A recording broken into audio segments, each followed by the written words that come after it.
Hi and welcome back to my YouTube channel. ഇന്നത്തെ video ഇത് അത്യാവശ്യം കുറച്ച് ലേറ്റ് ആയൊരു വീഡിയോ ആണ്. കാര്യം നമ്മൾ ന്യൂ ഇയർ ക്രിസ്മസ് ടൈം ആണ് നമ്മൾ പോസ്റ്റ് ചെയ്യാൻ ഉദ്ദേശിച്ചെങ്കിലും കുറച്ച് സാഹചര്യം മൂലം നമുക്ക് ലേറ്റായി. പിന്നെ എൻ്റെ സൗണ്ട് അത്യാവശ്യം നല്ല രീതിയിൽ പോയിരിക്കുകയാണ്. കാര്യം എനിക്ക് കുറച്ച് കോൾഡായിട്ട് എൻ്റെ തൊണ്ടയൊക്കെ സൗണ്ടൊക്കെ ഫുൾ പോയിരിക്കുകയാണ്. ഇതെന്ന് പറയുമ്പോൾ ഈ വീഡിയോ ബേസിക്കലി എന്താണെന്ന് വെച്ച് കഴിഞ്ഞാൽ നമ്മുടെ മലയാറ്റൂരും ഞാൻ കാലടിയിലെ പഠിക്കുന്നതെന്ന് കുറച്ച് പേർക്കെങ്കിലും എൻ്റെ മുന്നേ വീഡിയോസ് കാണുന്നവർക്ക് അറിയാമായിരിക്കും എന്ന് ഞാൻ വിചാരിക്കുന്നു. ഈ മലയാറ്റൂരിൽ ഈ അടിവാരം എന്ന സ്ഥലമുണ്ട്. ഈ അടിവാരത്ത് ഇറങ്ങിയിട്ടാണ് നമ്മൾ മലയാറ്റൂർ മല കയറാൻ വേണ്ടിയിട്ട് പോകുന്നത്. ബസ്സിൻ്റെ ഫൈനൽ സ്റ്റോപ്പ് മലയാറ്റൂർ കയറാൻ വേണ്ടി വരുന്നവരുടെ ഫൈനൽ സ്റ്റോപ്പായിട്ട് വരുന്നത് അടിവാരത്താണ്. ഈ അടിവാരത്ത് തന്നെ നമുക്ക് നക്ഷത്ര തടാകം എന്ന് പറഞ്ഞാൽ വലിയൊരു തടാകമുണ്ട്. അത്യാവശ്യം നല്ല വലിയ തടാകമാണ്. ഇവിടെ ഈ ഒരു Christmas time new year time നമ്മുടെ ഈ തടാകം മുഴുവൻ ലൈറ്റും സ്റ്റാർസും കൊണ്ട് നിറയുന്നതാണ്.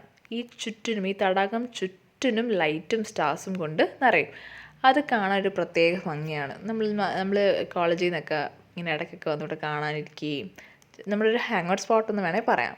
ഈ സമയത്ത് ഇവിടെ നല്ല തിരക്കുമാണ്.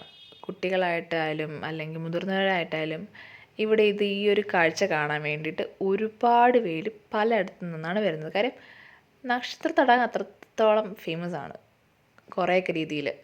നമ്മൾ ഈ ബസ് ഇറങ്ങുന്ന അടുത്ത് തന്നെ ഇവിടെ കുറച്ച് കടകളും പിന്നെ അല്ലാതെ കുട്ടികളെയും മുതിർന്നവരെയും ആകർഷിക്കുന്ന രീതിയിൽ ഇപ്പം ജയൻറ്റ് വീല് മറ്റേ ഫ്ലൂട്ടിംഗ് ബോട്ട് അങ്ങനെയുള്ള സെറ്റപ്പൊക്കെ ഒരുക്കി വെച്ചിട്ടുണ്ട്. അപ്പോൾ ഈ ഒരു സെലിബ്രേഷൻ ടൈം ഈ ക്രിസ്മസ് ന്യൂ ഇയർ ടൈം ആവുമ്പോൾ ഒരുപാട് പേര് വരുന്നത് കൊണ്ട് ഇപ്പം നമുക്ക് ആലുവ മണപ്പുറത്തൊക്കെ പോയി കഴിഞ്ഞാൽ നമുക്ക് ഇതേ കാണാൻ പറ്റുമല്ലോ. അതേപോലെ ഒരു സെറ്റപ്പൊക്കെ ഇവിടെ സെറ്റ് ചെയ്തിട്ടുണ്ട്. അത് കൂടാതെ ഈ നക്ഷത്ര തടാകം കാണാൻ വേണ്ടിയിട്ടാണ് ഒരുപാട് പേര് ഇവിടെ വരുന്നത്. ഇവിടെ നമ്മൾ സൂക്ഷിച്ച് നോക്കി നമുക്ക് കാണാൻ സാധിക്കുന്നതാണ് ഈ നക്ഷത്രങ്ങളും ഈ ഒരു ലൈറ്റും എല്ലാം സെറ്റ് ചെയ്യുന്ന ഒരേ ഒരു പാറ്റേണിലാണ്. ദാറ്റ് ഇതിൻ്റെ റിഫ്ലക്ഷൻ കാണുമ്പോൾ തന്നെ ഒരു വേറെ ഭംഗിയാണ്.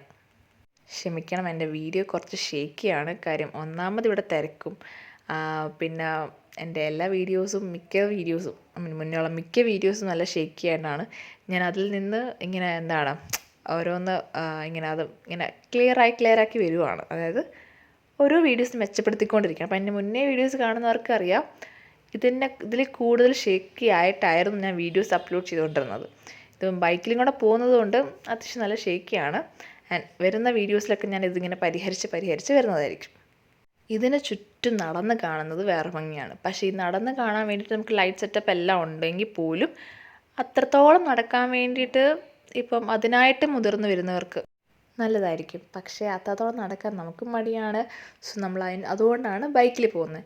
പക്ഷേ ഒരുപാട് പേര് നടക്കുന്നവിടെ കാണാൻ സാധിക്കുന്നതാണ്. അതിൻ്റെ കൂടെ തന്നെ ഇതുവഴി വണ്ടി പോകുന്നത് കൊണ്ട് കാറിലായാലും ബൈക്കിലായാലും ഓട്ടോയിലായാലും എല്ലാവരും ഇതുവഴി പാസ് ചെയ്ത് കുറേ കൂടി നടന്ന് കഴിയുമ്പോഴത്തേക്ക് ആ ഒരു തിരക്കിൽ നിന്ന് മാറി ഈ ഒരു ലൈറ്റും പിന്നെ തൊട്ടിപ്പുറ സൈഡിൽ കാടാണ്.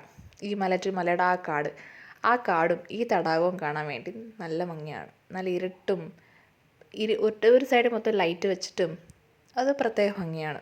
ഇവിടെ പല നിറത്തിലുള്ള ഒരേ ടൈപ്പ് ഓഫ് സ്റ്റാർസാണ് യൂസ് ചെയ്തേക്കുന്നത്. അതിൻ്റെ കൂടെ തന്നെ ലൈറ്റും ഉണ്ട്. ഈ വീഡിയോ അത്യാവശ്യം ലോങ് ആക്കണ്ടെന്ന് വെച്ചിട്ടാണ് ഞാനിങ്ങനെ ഫാസ്റ്റ് ഫോർവേഡ് ഇട്ടിട്ട് കാണിക്കുന്നത്. ഓക്കെ, ഇത് അത്യാവശ്യം ലോങ് വീഡിയോ ആയിരുന്നു. ഇത്രയും കൂടുതൽ കാണിക്കേണ്ട കാര്യമില്ലല്ലോ. അപ്പോൾ ഒരേ കണക്കുള്ള കാര്യങ്ങൾ തന്നെയാണ്.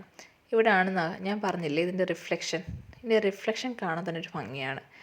ഒരേ തരത്തിലുള്ള പാറ്റേണിൽ അവർ ഫോളോ ചെയ്തിട്ട് അതിൻ്റെ റിഫ്ലക്ഷൻ വെള്ളത്തിലൂടെ കാണുമ്പോഴത്തേക്ക് എന്ത് അടിപൊളിയാണ്, എന്ത് കിടിലനാണ്. എന്തായാലും നമുക്ക് ഈ റിഫ്ലക്ഷൻ കണ്ടുകൊണ്ട് വരെ നമുക്ക് ഒരുപാട് സമയം സ്പെൻഡ് ചെയ്യാം. അപ്പുറത്തെ സൈഡിൽ ഒരു റൗണ്ട് ഷേപ്പാണ്. ഒരു പ്രോപ്പർ റൗണ്ട് ഷേപ്പ് അല്ലെങ്കിൽ പോലും ഒരു സംവാട്ട് റൗണ്ട് ഷേപ്പാണ്. അപ്പുറത്തെ സൈഡിൽ ഈ വണ്ടി പോകുന്നത് നമ്മളിപ്പോൾ ഇത് പാസ് ചെയ്ത് അതുവഴിയാണ് പോകുന്നത്. വണ്ടി പാസ് ചെയ്ത് നമുക്ക് കാണാൻ സാധിക്കുന്നതാണ്. ഇത് ക്രിസ്മസിന് ശേഷം 2-ാം തീയതിയോ 3-ാം തീയതിയോ വരെ ക്രിസ്മസ് ന്യൂ ഇയർ ആ ഒരു 1-ാം തീയതി 2-ാം തീയതി 3-ാം തീയതി ആ ഒരു ടൈം വരെ ആയിരിക്കും ഈ ഒരു സെറ്റപ്പ് ഉണ്ടായിരിക്കുന്നത്. അപ്പുറത്ത് തന്നെ ജയൻറ്റ് വീൽ, അതിൻ്റെ റിഫ്ലക്ഷൻ കാണാനും കിടലനാണ്. ഇത് നമ്മൾ അടിവാരത്തു നിന്ന് അവിടെ അത് കണ്ട് കാഴ്ച കണ്ടിട്ട് മേളിലേക്ക് ജസ്റ്റ് കയറി. താഴെ അത്യാവശ്യം നല്ല തിരക്കായതുകൊണ്ട് മേളിൽ അത്യാവശ്യം നല്ല തിരക്ക് കുറവാണ്. ഇവിടെ രാത്രി കാലങ്ങളിൽ അങ്ങോട്ട് മേളിലേക്ക് കയറ്റി വിടാറില്ല. പക്ഷേ ഈസ്റ്റർ ടൈം പിന്നെ ഇങ്ങനെയുള്ള സെലിബ്രേഷൻ ടൈം മാത്രമേ മുകളിലേക്ക് വരെ ലൈറ്റ് ഇട്ടിട്ട് ആൾക്കാരെ കയറ്റി വിടുകയുള്ളൂ. നമ്മൾ ഏറ്റവും മുകളിൽ കയറിയിട്ടില്ല. തൊട്ട് മുകളിൽ അതായത് മലയാളം തുടങ്ങുന്നതിൻ്റെ അവിടെ നിന്നിട്ട് ഈ നക്ഷത്ര തടാകം കാണാൻ തന്നെ കിടലനാണ്. അതുകൊണ്ട് മേളിലേക്ക് കയറി കഴിഞ്ഞാൽ ഫുൾ ഇത് കാണാൻ കഴിയുന്നുണ്ട്. ഒരു വേറെ ഫീലാണ്. സോ ഇത്രയുള്ള എൻ്റെ video. That's all for today's video. Hope you like. അപ്പം ഇഷ്ടപ്പെട്ട് കഴിഞ്ഞാൽ do like, share and subscribe. അപ്പം നെക്സ്റ്റ് ടൈം നിങ്ങൾ മലയാറ്റൂർ ഈ ടൈം വരുവാണെന്നുണ്ടെങ്കിൽ നക്ഷത്രതടാകം മിസ്സാക്കരുത്. അപ്പം hope you like the video. അപ്പം see in the next video. Bye. Love you all.